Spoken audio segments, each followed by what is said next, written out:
Kumuha tayo ng lupa para lagay sa ating hangganan.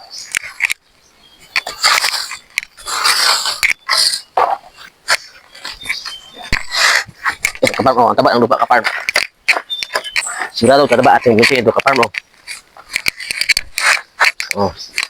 Ayan. Uy, nakita ba kung naman, kaparm? Laman ng, ano kaya to?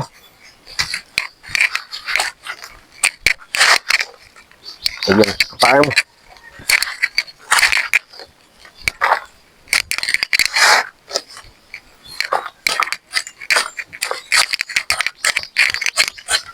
Lagayan ng ating bonsai na baliti, kaparm. Ito. Para madali siyang tumubo, kaparm. Madali siyang mabuhay. Dapat itong lupa na mataba ang ilagay. Ayan. Ito, kaparm. Ayan, kaparm. May nakita akong tawag sa amin ay batol. Ayan. Bata ka na batol, kaparm. Masarap yata ito kainin sa iba.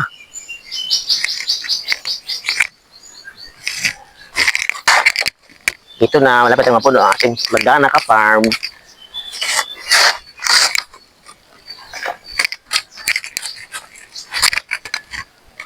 Ayun, puno na. Ang bigat.